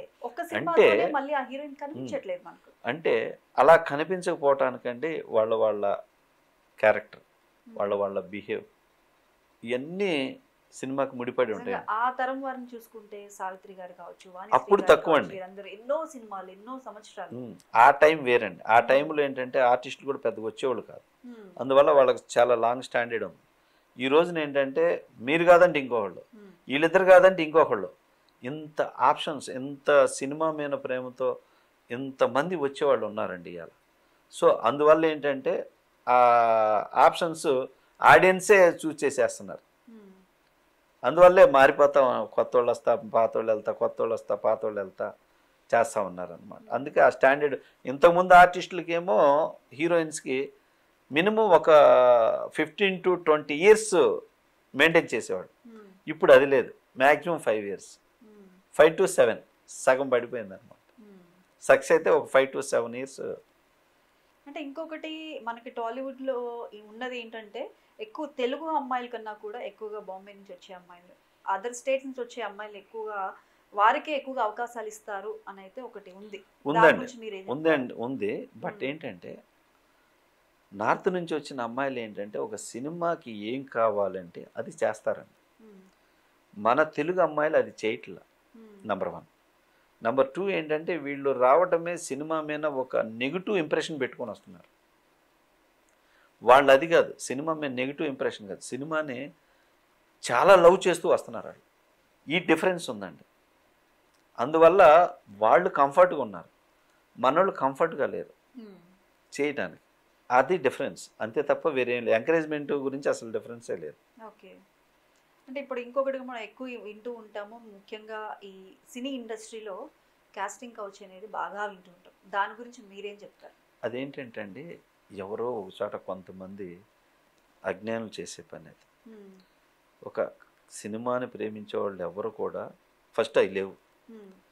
అదేంటంటే ఎక్కడో ఒక చోట కొంతమంది ఎదవలు ఉన్నారు, అటువంటి వాళ్ళ వల్ల వచ్చే మిస్టేక్స్ ఇవి. వాస్తవంగా పెద్ద పెద్ద బ్యానర్లు చూడండి, పెద్ద పెద్ద హీరోలు చూడండి, కొంత మంచి డైరెక్టర్లు, పెద్ద డైరెక్టర్లు అందరినీ చూడండి, వాళ్ళ మీద ఎక్కడ ఈ ఉండవు. ఆ సమస్య అలాంటి మాటలు ఎక్కడ వచ్చినాయంటే అక్కడే వస్తాయి. సో అంతే తప్ప అది వచ్చేసి ఒక 5-10% మిస్టేక్స్ జరుగుతున్నాయి. అవి ఏంటంటే ఎక్కడైనా ఉన్నాయి మేడం, ఎక్కడైనా ఉన్నాయి. బాలీవుడ్, హాలీవుడ్, ఇక అన్ని చోట్ల ఉన్నాయండి. అది అంటే ఒక మూవీ అంటే లేదంటే ఒక మూవీ ఇండస్ట్రీ అంటేనే అలానే చూస్తున్నారు. అదేంటంటే ఇది ఫ్యాషన్ ఫీల్డ్ కాబట్టి టక్కన మీడియాలకు వెళ్ళటం కానీ ప్రతి ఒక్కళ్ళకి రీచ్ అవ్వటం కానీ స్పీడ్ ఉంటుంది. బయట కూడా ఉన్నాయి, ఇవి బయట పబ్లిక్లో కూడా ఉన్నాయి, అవి లేకుండా లేవు. సో అందువల్ల ఏంటంటే ముందు ఫీల్డ్ కాబట్టి ముందు కొంచెం ఎక్కువ వెళ్తుంటాం. అంతే తప్ప ముందు అసలు దాన్ని చూస్తారు కానీ ముందు అసలు మన పిల్లల్ని మనం ఎంత సంస్కారంగా పెంచాం, మన పిల్లలు ఇలాంటి వాళ్ళని అసలు తల్లిదండ్రుల దగ్గర నుంచే చూసుకుంటే ఆ క్యారెక్టరు, ఆ పెంపకంలోనే ఈ డిఫరెన్స్ వచ్చేవాళ్ళు ఎవరు చేయరండి. అలాంటి వాటిని ప్రోత్సహించాలి. కొత్తగా వచ్చేవారు కూడా వారికి ఇంట్రెస్ట్ ఉండి మూవీస్ చేయాలి, యాక్టింగ్ చేయాలని ముందుకు రావడానికి కూడా చిన్న చిన్న క్యారెక్టర్స్, హీరోయినే కాదు, చిన్న చిన్న సైడ్ క్యారెక్టర్స్ కావచ్చు, అక్కడికి చిన్న పని మనిషి క్యారెక్టర్ కూడా ఆ కమిట్మెంట్కి ఒప్పుకుంటేనే క్యారెక్టర్ ఇచ్చే పరిస్థితులు ఉన్నాయని కూడా చాలా మంది చెప్పారు, మనం విన్నాం. కొంతమంది ఎదవలు ఉండుండొచ్చండి, కొంతమంది అలాంటి ఎదవలు ఉన్నారో నాకు తెలియదు. కానీ కొంచెం ఇలాంటి రూమర్స్ అయితే వస్తున్నాయండి, వస్తున్నాయి. అటువంటి మనం కొన్ని మిస్టేక్స్ కూడా ఉండొచ్చండి, రూమర్స్ అనే అన్నాను నేను, లేకుండా రాబోయి కొంతమంది ఎదవల వల్ల వస్తున్న ఇదండి అది. మరి వీటి వల్ల ఇప్పుడు కొత్తగా ఎవరైనా రావాలి అనుకున్నా కూడా వాళ్ళు రాలేని పరిస్థితి, అంటే ఇది ఒక నెగటివ్ ఉండటం వల్ల ఈవెన్ పేరెంట్స్ కూడా ఎంకరేజ్ చేయలేని పరిస్థితి. అంటే అన్ని చోట్ల అందరి కోసం లేదండి అట్లా. ఇప్పుడు మమ్మల్ని ఉన్నారు, నాలాంటి డైరెక్టర్లు ఎంతోమంది ఉన్నారు, మేమందరం చేసుకొస్తున్నాం కదండి. అది ఎక్కడో జరుగుతున్న మిస్టేక్ తప్ప 100లో ఒక 5% చోట జరుగుతున్న మిస్టేక్. సో ఇంతమంది ఎంకరేజ్మెంట్ చేస్తున్నారు ఫీల్డ్. ఇప్పుడు నాగబాబు గారు ఉన్నారు, వాళ్ళ పాప చేయట్లేదా సినిమాలు? కమలాస్ ఉన్నాడు, వాళ్ళ కూతుర్లు ఇద్దరు హీరోయిన్లు అవ్వలేదా? కృష్ణ గారు మంజులాని చేయలేదా ఆ టైంలో? ఇట్లా ఎంకరేజ్మెంట్ ఉందండి, లేకపోతే వాళ్ళ పిల్లల్నే తీసుకురారు. కానీ సినిమా అనేది నిజంగా అండి ఎంత సేఫ్టీ అనేది అంటే సినిమా, నేను ఈ ఒక్క మాట తెలిసిద్దండి, ఒక ఆడపిల్లని తల్లిదండ్రులు లేకుండా యూనిట్తో పంపించేస్తారండి షూటింగ్కి వెళ్ళని. అలాంటి అమ్మాయి షూటింగ్కి వచ్చి మళ్ళీ తిరిగి ఆ అమ్మాయిని ఇంటికాడ వదిలిపెట్టే వరకు సంవత్సరాలు ఉందండి. ఇప్పుడు సినిమా ఇండస్ట్రీ వచ్చి 100 సంవత్సరాల దగ్గర ఇలా ఉదయం ఒక ఆడపిల్ల మాతో వెళ్ళి మాతో తిరిగి మాతో పనిచేసి తిరిగి మళ్ళీ ఇంటికి వెళ్తుందండి. ఇంటికి వెళ్ళే వరకు ఇలా ఉంటుందండి. ఇండస్ట్రీలో కొన్ని సంవత్సరాల నుంచి ఇలా జరుగుతూ ఇటువంటి చోట ఒక్క మిస్టేక్ జరిగిందని చూపిండండి. ఒక్క మిస్టేక్, ఇలా తీసుకెళ్ళిన వాళ్ళు ఇలా మిస్బిహేవ్ చేశారని కానీ, ఇలా తీసుకెళ్ళిన వాళ్ళు ఇలా చేశారని కానీ ఎక్కడన్నా వచ్చిందండి? ఇంతవరకు ఈ 100 సంవత్సరాల్లో మీరు చూసుకున్నా కూడా ఒక్క చోట కూడా దొరకదు. కానీ ఇలాంటివి ఏంటంటే ఎక్కడో ఎవరో రూమ్లో ఇలా చేశారనేది బయట ఉందో తప్ప సినిమా అనే దగ్గర మాత్రం ఎంత స్వచ్ఛంగా, ఎంత నమ్మకంగా, ఎంత ప్రేమగా జరుగుతుందండి. చూసుకోండి సార్. ఇంకొకటి, అప్పుడు సినిమాలకి ఇప్పుడు సినిమాలకి ఏంటి సార్ తేడా? ఏంటి తేడా అనేది టెక్నికల్గా చేంజ్ అండి. మీరు చేసిన సినిమాలే తీసుకున్నా, టెక్నికల్గా చేంజ్ అయింది తప్ప తేడా ఏమి లేదండి. అదే షార్ట్స్, క్లోజప్స్, అదే మిడ్ రేంజ్లు, అదే వైడ్, అదే షార్ట్స్, ఇవన్నీ స్టోరీస్ చూస్ చేసుకోవటంలో అండి. అప్పుడున్నోళ్ళు ఏంటంటే ఎక్కువగా మెసేజ్లు, ఒక ఉపయోగపడాలి సినిమా అనేది కూడా కథను సెలెక్ట్ చేసుకునేవాళ్ళు, హీరోలు కానీ, డైరెక్టర్స్ కానీ, ప్రొడ్యూసర్స్ కానీ. నాలెడ్జ్ బట్ సొసైటీలో తిరుగుతూ చేసేవాడు. ఇప్పుడున్న జనరేషన్లో ఏంటంటే అసలు అలాంటివి చేస్తే ఎవరు చూస్తారు, అలాంటివి వద్దు, అదంతా పాతకాలం. ఇప్పుడు ఏంటంటే రొమాన్స్ ఉండాలి, లిప్ కిస్లు ఉండాలి, ఎక్స్పోజ్ ఉండాలి, చంపుతుండాలి, క్రైమ్ ఉండాలి, మర్డర్స్ ఉండాలి, థ్రిల్లర్స్ ఉండాలి, లేకపోయినా కూడా ఇవి చాలు అనుకొని ఇలా తీస్తున్నారు. సో ఇలాంటి వాటిని ఇప్పుడున్న ఓటీటీ కానీ, కొంతమంది కుర్రోళ్ళు కానీ ఇవన్నీ వీటిని ఎంకరేజ్ చేస్తున్నారు. వాటి వల్లే సినిమా హిట్ అయిపోతుంది. అవ్వదండి, అవ్వదు. సో ఇలాంటి జోనర్లు ఎక్కువ చేసుకుంటున్నారు. ఒక మంచి సినిమా వస్తే మాత్రం అది ఎడారిలో ఓయాసిస్ లాగే కనపడతా ఉంది. సో అందుకని ఆడియన్ ఇవాళ ఏంటంటే థ్రిల్ ఫీల్ అయ్యేది చూస్తున్నాడండి, ఒక థ్రిల్ ఫీల్ అయ్యేది చూస్తున్నాడు, ఒక హార్ట్ టచ్ చేసే విధంగా ఉండాలనేది తక్కువ. బట్ అటువంటి ఎంకరేజ్ చేస్తున్నారు. ఒక్కోసారి మొన్న బలగం వచ్చింది చూశారుగా, హార్ట్ టచ్ ఫిలిమ్స్. నిజంగా అసలు ఆ మూవీ అంత ప్రజాదరణ పొందుతుంది నిజంగా ఎవరు అనుకో. బట్ అటువంటి బాగుంటే చూస్తున్నారు. బట్ ఆడియన్స్ మారలా, తీసేవాళ్ళే మారి ఉన్నారు. బట్ మంచి తీయాలి సార్. మరి మూవీస్ లో ఐటమ్ సాంగ్ అనేది మోస్ట్లీ అన్ని సినిమాల్లో ఉంటుంది. మరి వాటి గురించి ఏం చెప్తారు? ఐటమ్ సాంగ్స్ కూడా చేస్తున్నారు. అంటే ఇలా ఒక జనరల్ ఎక్స్పోజ్ అన్నది కామన్ అయిందండి. సో అదేంటంటే కాసేపు ఎంటర్టైన్మెంట్, ఒక సాంగ్ అనేది ఇలా పైగా అంతా రీల్స్ కూడా చేస్తూ ఉన్నారు, మూమెంట్ చేస్తున్నారు. సో అందువల్ల అవి కామన్ అయిపోయింది. ఐటమ్ సాంగ్ అనేది కూడా హీరోయిన్స్ కూడా చేయటం కామన్ అయిపోయింది ఇవాళ. అందుకే మన రజనీకాంత్ గారి సినిమా చూడండి, ఆ సాంగ్ జైలర్లో సాంగ్ చూడండి ఎలా పాపులర్ అయిందో. అట్లా ఉంటుంది. నిజంగా తమన్నా ఫేస్ కూడా చేంజ్ చేసేసి కూడా అందరు హీరోయిన్స్ ఫేస్ పెట్టి కూడా అది సాంగ్ చేశారు, ట్రెండింగ్ లోకి వెళ్ళిపోయింది. అవును. అట్లాగా అదేంటంటే సక్సెస్ మీటర్స్ గురించి చేసేది. అచ్చంగా కథలే కాకుండా కథలో కాసేపు ఎంటర్టైన్మెంట్, ఇప్పుడు మగాళ్ళకి కావాల్సినవి, కొంచెం ఆడాళ్ళకి కావాల్సినవి, కొంత యూత్కి కావాల్సినవి, ఇలా ఒక డైరెక్టర్ అనేవాడు ఓ ఈ వచ్చే చూడటానికి వచ్చిన ఆడియన్కి ఏమేమి మనం ఇచ్చేస్తున్నాం అనేటువంటి కొన్ని అట్లో ఒక కమర్షియల్ యాంగిల్ అది. అంటే ఇప్పుడు వచ్చే సినిమాల్లో నిజంగా ఓ మొత్తం ఫ్యామిలీ అంతా వెళ్ళి సినిమా చూసి వచ్చే విధంగా ఉన్నాయా? లేదండి, లేవు. అప్పట్లో ఉన్నాయి, నా సినిమాలు ఉన్నాయి ఫ్యామిలీతో చూసి. ఇప్పుడు అలా లేకపోయినా కూడా ఫ్యామిలీలు చూస్తున్నారండి. ఇప్పుడు మొన్న అర్జున్ రెడ్డి వచ్చింది, అప్పుడు చూశారు. మొన్నేమో యానిమల్ వచ్చింది, ఫ్యామిలీ వెళ్ళి చూశారు. చూడలేదంటారా? చూశారు. వెళ్ళిపోయింది, ఫ్యామిలీ అంతా వెళ్ళి చూశారు. ఇప్పుడు అలాంటి సినిమాలు కూడా చూసేస్తుంది ఫ్యామిలీ అంతా వెళ్ళిపోయి. దాన్ని ఏమంటాం సార్? అప్పట్లో మీరు ఎవడైతే నాకేంటి మూవీ నిజంగా ఒక పొలిటికల్ యాంగిల్ ని తీసుకొని ఒక డేర్ చేశారని చెప్పుకోవచ్చు. నిజంగా ఆ టైంలో నిజంగా పాలిటిక్స్ అంటే కూడా పెద్దగా ఎవరికి తెలియని పరిస్థితి. అవునండి. ఎలా తీసుకున్నారు సార్ ఆ కథని? ఎలా తీసుకున్నారు అంటే రాజశేఖర్ గారు నేను సింహరాజ్ తర్వాత ఒక 5-6 కథలు పంపించారండి. ఇది చేద్దాం, ఇది చేద్దాం. నాకు ఈ కథ నచ్చలేదండి, నేను చేయను. నాకు ఈ కథ నచ్చలేదండి, నేను చేయను. ఒక 5 కథలు నేను రిజెక్ట్ చేశాను. జనరల్గా హీరో చేస్తారు, నేనే రిజెక్ట్ చేశాను.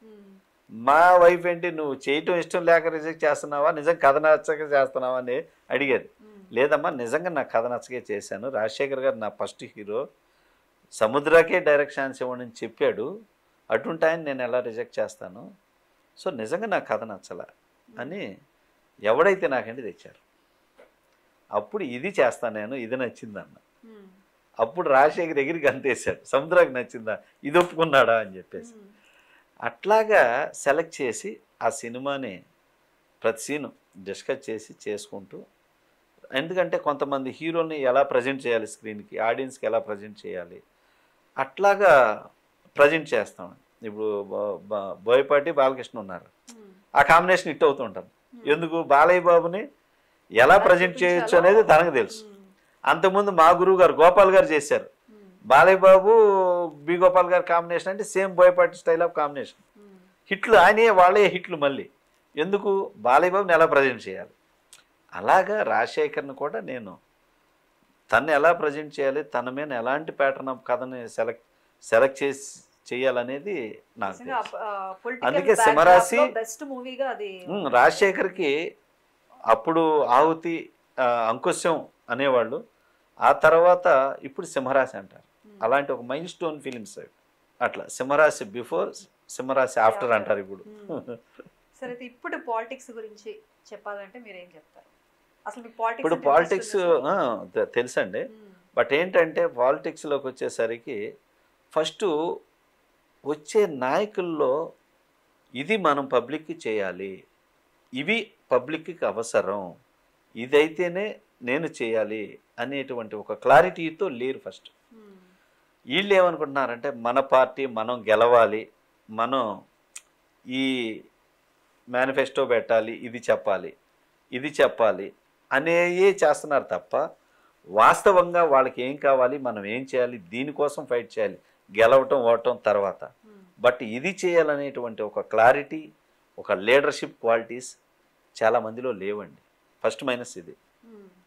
అలా ఉండి ఫైట్ చేసేవాడు ఎవడైనా సరే రైట్ రావచ్చు. అవి కావాలండి ఫస్ట్. సో వచ్చి ఆ పైన ఏ పోస్ట్ చేస్తున్నారు వాళ్ళే లీడరు, వాళ్ళే ఇది అనుకుంటున్నారు. ఒక ఎమ్మెల్యే ఉండి అతని లీడర్షిప్ ఏంటి, అతను ఏం చేస్తున్నాడు సొసైటీకి అనేది అతను క్రియేట్ చేయొచ్చు అండి. పార్టీ మీద డిపెండ్ అవ్వాల్సిన అవసరం లేదు. అంటే అసలు ఓటర్కి తెలుసు అంటారా అసలు ఏం కావాలి, ఎవరిని మనం ఎన్నుకోవాలి అనే సరైన నిర్ణయం ఓటర్కి లేదండి. ఓటర్కి అది లేదు. ఎందుకంటే ఒక ఊరిలోకి వచ్చేసరికి ఆ ఊరు రాజకీయం ఉంటుంది. నా కులపొండి నేను గెలిపించుకోవాలి, ఈయన నా మనిషి, అతను మంచోడో చెడ్డోడో తెలియదు, నా ఫ్యామిలీ అని అతను ఫైట్ చేస్తుంటాడు. ఆపోజిట్ వాళ్ళు కూడా ఇంతే ఫైట్ చేస్తుంటారు. ఇక్కడ వాస్తవంగా ఏమి కావాలి ఏమి చేయాలని వీళ్ళిద్దరూ ఆలోచించరు. ఇటు మావాడు నిలబడ్డాడు, ఇటు మావాడు నిలబడ్డాడు, ఇటు నా కులపోళ్ళు నిలబడ్డారు, ఇటు నా కులపోళ్ళు నిలబడ్డారు. ముందు మనోళ్ళు గెలిపించుకోవాలనే దగ్గర ఉంటారు తప్ప వాస్తవంగా మన పబ్లిక్కి మనం ఏం కావాలి, మనం ఎక్కడ దిగి ఎవరికి సపోర్ట్ చేసి ఏం చేసుకోవాలనేది పబ్లిక్కి అసలు క్లారిటీ లేదు.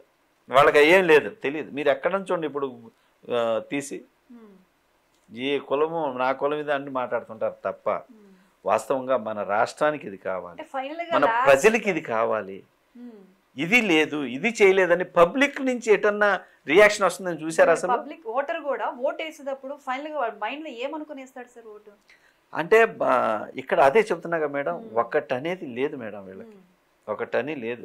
అలా ఉంటే వీళ్ళని రిజెక్ట్ చేసేస్తారు. రీసెంట్ గా చూసాం సార్ మన తెలంగాణలో కొత్త ప్రభుత్వం కోరుకున్నారు, మార్పు కనిపించింది. ఇప్పుడు ఏపీలో పాలిటిక్స్ 10 సంవత్సరాలు చూసారు ఆ పాలన. వాళ్ళు ఇప్పుడు ఇక్కడ హైదరాబాద్కి వచ్చేసరికి ఇటు పరిసర ప్రాంతాలంతా బాగా చేశారు. ఆయనకి ఎవరైతే సపోర్ట్ చేసి మఫ్సల్స్ కానీ అటు డిస్ట్రిక్ట్స్ సైడ్ ఉన్నారో వాళ్ళందరూ మళ్ళీ ఆపోజిట్ అయిపోయారు. సో అట్లాగా వాళ్ళు అటు ఇటు చూస్తూ ఉంటారండి. 10 years ఒకసారి వాళ్ళకి ఒక చేంజ్ కావాలి. అంటే మనకి ఇంకా కమింగ్ 2-3 months లో మనకి ఏపీలో కూడా అక్కడ కూడా వచ్చింది ఎలక్షన్. ఇప్పుడు చూడండి ఎంత హీట్గా వెళ్తున్నాయంటే ఏపీలో మీకు తెలియదు కాదు. Sharmila Telangana AP PCC chief గా వెళ్ళారు. ఎలా ఉండబోతున్నాయి ఏపీ పాలిటిక్స్, ఏపీ ఎలక్షన్స్ ఎలా ఉండబోతాయి? డెఫినెట్ ఫైట్ అండి, డెఫినెట్ ఫైట్. కానీ ఈసారి అక్కడ ఎవరు వస్తారు అనుకుంటున్నారు?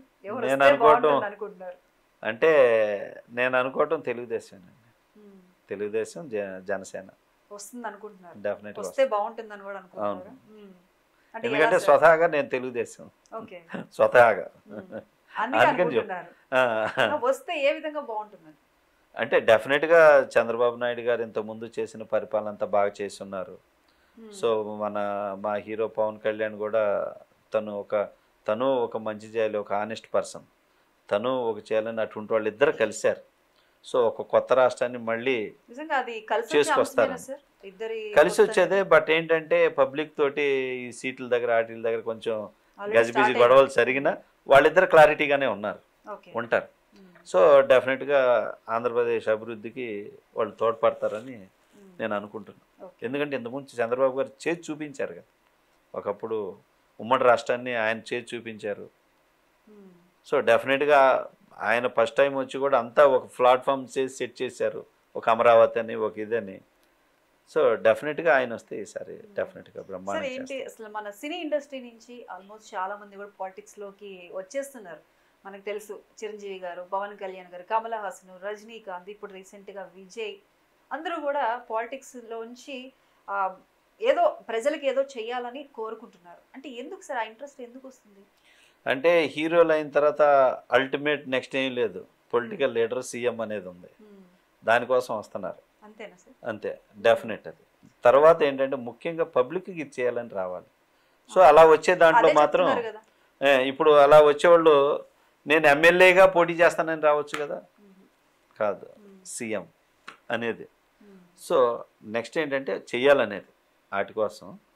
బట్ ఏంటంటే ఏమి చేయాలి, ఎందుకు రావాలనేది అట్లని అందరూ రావచ్చు, అందరూ రాలేరు. ప్రజలు అటువంటి వాళ్ళకి ఇప్పుడు పవన్ కళ్యాణ్ గారు వెళ్ళారంటే ఒక ఇది ఉంది, ఆయనకు పబ్లిక్ ఫాలోయింగ్ ఉంది. ప్రజలకు ఏమి చేయాలనేది పవన్ కళ్యాణ్ గారికి ఒక క్లారిటీ ఉంది. ఏది చెప్పినా ఒక పేపర్ చూడకుండా అనర్గళంగా మాట్లాడగలడు, దాన్ని డిస్కస్ చేయగలడు పవన్ కళ్యాణ్ గారు. బట్ ఏంటంటే ఫస్ట్ నుంచి ఈ రోజు నుంచి లీడర్షిప్ లేదు పవన్ కళ్యాణ్ గారు. ఫస్ట్ నుంచి తన కాలేజ్ చదివే దగ్గర నుంచి తనలో ఒక లీడర్షిప్ ఉంది. క్వాలిటీస్ ఆ క్వాలిటీస్ ఉన్న వ్యక్తి. So he is right. అంటే ఈ సినిమాలు చూసి పవన్ కళ్యాణ్ అభిమానులు ఆ అభిమానమే ఇటు పాలిటిక్స్ కూడా పవన్ కళ్యాణ్ని ఎంకరేజ్ చేయటం వల్ల పవన్ కళ్యాణ్ వెనక నిలబడడం మద్దతు ఇవ్వడం జరుగుతుందా సార్? అంటే లాస్ట్ టైం కొంత అటు ఇటు అవుతా ఉన్నారండి. అంటే పబ్లిక్లో మేము ఇక్కడ ఇలా సపోర్ట్ చేస్తున్నాం, అక్కడికి వెళ్ళేసరికి ఆయనే మా హీరో, ఇక్కడికి వెళ్ళేసరికి మాకు ఈయన హీరో, ఇక్కడ ఈయన హీరో, ఇట్లా అయిపోతూ ఉందండి. కొంచెం దానికి టైం పట్టింది. ఇప్పుడు ఎదుటి వ్యక్తి ఏంటని చూసి ఎదుటి వ్యక్తిది అని తెలిసే వరకు సపోర్ట్ చేస్తారు. ఎదుటి వ్యక్తి ఇలా రాంగ్ అన్నప్పుడు ఇక అప్పుడు మళ్ళీ ఈయన బలం పుంజుకుంటారు. సో దానికి ఎప్పుడు ఆ టైం కావాలి. పవన్ కళ్యాణ్ గారు ముందు ఈ జరిగినవి అన్నీ కూడా ఒక రకంగా మంచిదే. ఎవరు బెస్ట్, ఎవరు రైటు, ఎవరు నిలబడ్డారని తెలుస్తుంది పబ్లిక్. ఇప్పుడు తెలిసి వస్తుంది సార్. అప్పుడు చిరంజీవి గారు ప్రజారాజ్యం పార్టీ పెట్టారు, తర్వాత కొన్ని కారణాలతో కాంగ్రెస్లో కలిపేశారు, అయిపోయింది. ఇప్పుడు పవన్ కళ్యాణ్ గారు జనసేనతో ముందుకు వచ్చారు. నిజంగా ఇది వారికి ప్లస్సేనా? 100% ప్లస్ అండి. చిరంజీవి గారు చాలా మంచోడు అండి. చిరంజీవి గారు అసలు అంత మంచి వ్యక్తి, చాలా మంచోడు. ఆయన ఏంటంటే స్ట్రైట్గా ఒకరిని అనలేడు. చాలా మంచి వ్యక్తి చిరంజీవి గారు. అనడు. ఆయన ఇంకా ఆయన అనిపించుకొని ఆయన సైలెంటే వెళ్ళిపోతాడు. పవన్ కళ్యాణ్ గారు అనిపించుకున్నా మళ్ళీ ప్రశ్నిస్తాడు అక్కడ. చిరంజీవి గారు అనిపించుకున్నా మనం ఎందుకు, వాళ్ళు ఏదో మాట్లాడారు తెలియక, నేను తెలిసినోడిని కదా, మళ్ళీ నేను ఎందుకు వాళ్ళని అంటాం, సో ఎందుకు మనం సైడ్ అవుదామని ఆయన సైలెంట్గా పక్కకి వెళ్తారు. అంత మంచివాడు చిరంజీవి గారు. పవన్ కళ్యాణ్ గారికి చిరంజీవి గారికి ఆ డిఫరెన్స్ అంతే. నేను చూసా, నేను చిరంజీవి గారితో వర్క్ చేసే కాబట్టి నేను చూశానండి. అందువల్ల అందుకే అంత మంచి వ్యక్తి, ప్రిన్సిపల్స్, టైమింగ్స్, తపన అన్నీ ఉన్నాయి కాబట్టి ఒక రామారావు గారి తర్వాత అంత గొప్ప స్థానంలో చిరంజీవి గారు ఉన్నారు. టీంతో ఎలా ఉంటారు సార్ మెగాస్టార్ చిరంజీవి గారు? చాలా బాగుంటారు, చాలా బాగుంటారు. ఎవరు వచ్చారు, భోజనాలు ఎలా వస్తున్నాయి, టిఫిన్లు ఎలా వస్తున్నాయి, అందరికి బాగున్నాయా, అందరికి కరెక్ట్గా అందుతున్నాయా, అన్నీ చూసుకుంటారు. చాలా మంచోడు అండి. అందువల్ల ఇన్ని సంవత్సరాలు మెగాస్టార్ ఉండగలిగాడు సార్. అండ్ ఇంకా మీ విషయానికి వస్తే, కమింగ్ మీకు డైరెక్టర్ ఎలక్షన్స్ రాబోతున్నాయి. అవునండి. మీరు నిలబడుతున్నారా, పోటీ చేస్తున్నారా? నిలబడుతున్నాను, ప్రెసిడెంట్ గా నిలబడుతున్నా. ఈసారి విజయం సాధిస్తున్నా. లాస్ట్ టైం ఓడిపోయాను నేను. లాస్ట్ టైం నేను ఓడిపోయాను. అంటే యాక్చువల్గా నాకు సీనియర్స్ అండి పోటీ చేసిన వాళ్ళందరూ. అంటే పెద్ద వాళ్ళందరూ ఒకటి, నేను ఒక్కడే అంతమందితో ఫైట్ చేయాలి, అది అనమాట. సో అందువల్ల లాస్ట్ టైం జరిగిన దాంట్లో కొంచెం నేను ఒక 100 ఓట్ల తేడాతో ఓడిపోయా. ఈసారి డెఫినెట్ నేను కలుస్తాను. అప్పుడు నా ఒక్కడ బలమే ఉంది, నా వెనక సైన్యం బలం లేదు. ఇప్పుడు సైన్యం బలం ఉందండి. డెఫినెట్ గా విన్ అవుతున్నా ఈసారి. ఫిబ్రవరి 11 సార్, ఈ ఎలక్షన్స్ లో కనుక మీరు గెలిస్తే, ప్రెసిడెంట్ అయిన తర్వాత ఏంటి మీ ఆలోచన? మంచి మాట అడిగారు. ఏం చేస్తారు? నేను ప్రెసిడెంట్ అయితే ఇది చేస్తానని నేను ఒక మేనిఫెస్టో ఇచ్చానండి. ఇప్పుడు ఏమి ఇచ్చానంటే, ఫస్ట్ మా డైరెక్టర్స్ అసోసియేషన్ బిల్డింగ్ లేదు, ఒకటి ఉంది, ఒక 3 బెడ్రూమ్ ఇది ఉంది. ఇది కాదు, ఇవాళ ఇండియా అంతా గర్వపడే విధంగా డైరెక్టర్స్ని ఇండియా ఎదురు చూస్తాం. అటువంటి డైరెక్టర్స్, టాప్ డైరెక్టర్స్ ఇవాళ ఆంధ్రప్రదేశ్లో తెలుగు ఇండస్ట్రీలో ఉంటే, ఇటువంటి వాళ్ళ ఉండే అసోసియేషన్ ఇలా ఉండాలా? కాదు, ఈ లెవెల్లో ఉండాలి. సో అటువంటి బిల్డింగ్కి నేను పునాదేసి, ఆ బిల్డింగ్లో అన్నపూర్ణ క్యాంటీన్ పెడతాను అని 2 మేనిఫెస్టోలు. సో ఎందుకంటే మా అసిస్టెంట్ డైరెక్టర్స్ మా డిపార్ట్మెంట్లో చాలా స్ట్రగుల్ అయ్యే వాళ్ళు ఉన్నారండి. అటువంటి వాళ్ళు మధ్యాహ్నం వచ్చి అక్కడ భోజనం చేయాలి అనేది. నెక్స్ట్ హెల్త్ కార్డులు అండి. చాలామంది ఆరోగ్యం పట్ల చాలా, మా డైరెక్టర్స్ సభ్యుల్లో కొన్నాళ్ళు పని ఉంటుంది, కొన్నాళ్ళు పని ఉండదు. వాళ్ళకి హెల్త్ సైడ్ భరోసా కావాలి. సో ఇటువంటి దానికి ఒక 3 హాస్పిటల్స్తో మాట్లాడి హెల్త్ కార్డులు అండి రెడీ చేశాం. నెక్స్ట్ మా అసోసియేషన్కి ఫండ్ రైజింగ్ ఏమండి. అలాగే కొత్తగా డైరెక్టర్ అయ్యే వాళ్ళకి, మేము డైరెక్టర్ అయితే నేను ఇలా సినిమా తీస్తాను అని చూయించుకోలేరు. సో అలా వాళ్ళు చూయించుకోవటానికి, ఒక డెమో చేసుకోవటానికి కెమెరా, డబ్బింగ్, ఎడిటింగ్, ఈ ప్రాసెస్ ఏమండి. ఎవరికన్నా ఏ ఫ్యామిలీకి ఏ సభ్యుడికైనా ఆపద వస్తే నేను 24 hours టచ్లో ఉంటా. ఇది అది టిఎఫ్డిఏ హెల్ప్ లైన్ అని, ఆ హెల్ప్ లైన్ నుంచి మీకు ఎనీ టైం ఓకే ఒక కుటుంబ సభ్యుడిగా, ఉమ్, అంటే Telugu film directors association, so దాని సభ్యుడిగా మీకు 24 hours నేను మీకు అండగా ఉంటా. ఎవరికి ఏ సమస్య ఉన్నా నా దగ్గర రండి, నేను మీతో ఉంటా, మీ సమస్యని సాల్వ్ చేస్తా అని. ఇవి మేము పెట్టిన మేనిఫెస్టో. ఇంకా ఉన్నాయి కొన్ని. నిజంగా సార్ బాగున్నాయి. అంటే నిజంగా ఇవన్నీ కూడా ప్రతి ఒక్క డైరెక్టర్, ఇంతకు ముందు ఉన్నోళ్ళందరూ ఏంటంటే అసోసియేషన్ నడుపుకుంటూ వచ్చారు కానండి, ఇలాంటి డెవలప్ ఏం చేయలే.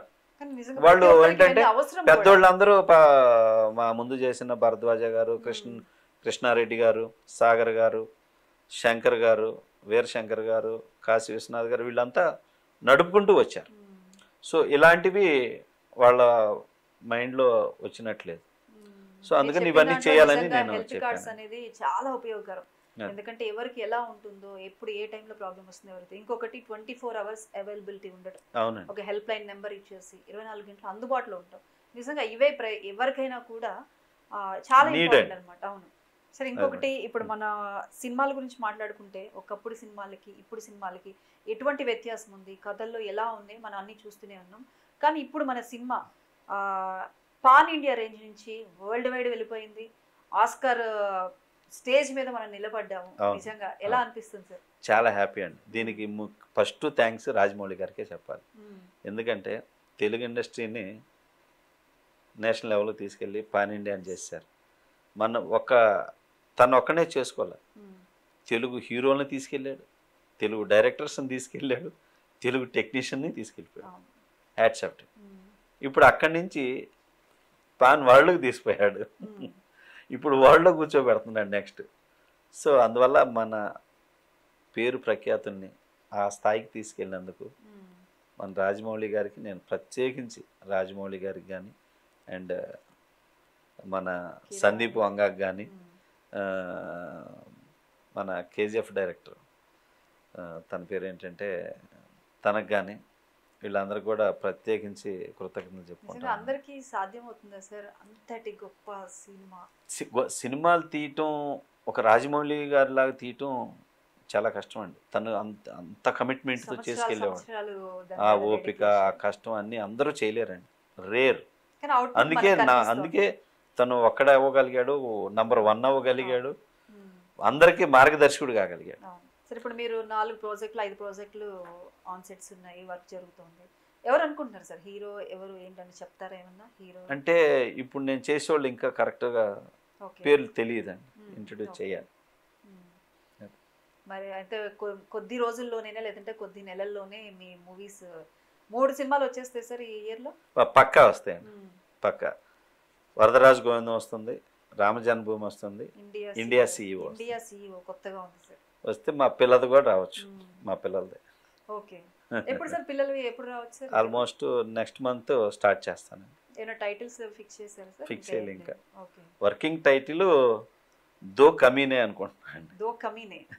దో Kaminey it's a Sholay. Okay, Sholay. Okay. ఏమనిపిస్తుంది సార్ ఇప్పటికీ ఆ సినిమా గురించి? ఇప్పుడు కూడా ప్రౌడ్గా ఫీల్ అవుతానండి. ఆ సినిమా చాలా దానికన్నా ఇంకా మంచి చేయాలనే ఫీల్ అవుతుంది ఇంకా. ఇప్పుడు నిజంగా వచ్చే ఎవ్రీ ఫిలిం గ్యారంటీడ్ ఫిలిమ్స్ వస్తాయండి అవి. ఇప్పుడు మాత్రం డెఫినెట్ వరదరాజు గోవిందం చాలా మళ్ళీ చెప్పుకునే సినిమా అవుతుంది. రామజన్మభూమి కానివ్వండి. అంటే రామజన్మభూమి అంటే ఎలా అనుకుంటామంటే ఇప్పుడు ఆల్రెడీ రామ మందిరం అది అట్లా అనుకుంటారు, అసలు అది కాదు. దాని చాలా పెట్రియాటిజం ఫిల్మ్ అండి, పెట్రియాటిజం ఫిల్మ్. ఓకే. అయితే ఇయర్ లో మొత్తానికి సముద్ర గారి 3 సినిమాలు మేము చూడబోతున్నాం. అవునండి, తప్పకుండా. కమింగ్ ఎలక్షన్స్ లో కూడా సముద్ర గారు గెలిచి ఏదైతే మేనిఫెస్టో రెడీ చేసుకున్నారో ఆ మేనిఫెస్టో పక్కా ఫిక్స్ చేస్తాను మేడం. మళ్ళీ మేము మీ దగ్గర గెలిచే వస్తాను మళ్ళీ మీ దగ్గర. తప్పకుండా సార్. నిజంగా all the best sir. Me movies కి అలాగే కమింగ్ ఎలక్షన్స్ కూడా ఇంత టైం మాకు కేటాయించి మా వ్యూయర్స్ తో మీ అనుభూతులన్నీ కూడా అనుభూతులు అన్నీ కూడా పంచుకున్నారు. Thank you sir. Thank you so much. చూసారు కదండి, ఇది ఇవాల్టి special chit chat. Keep watching 9 to 9.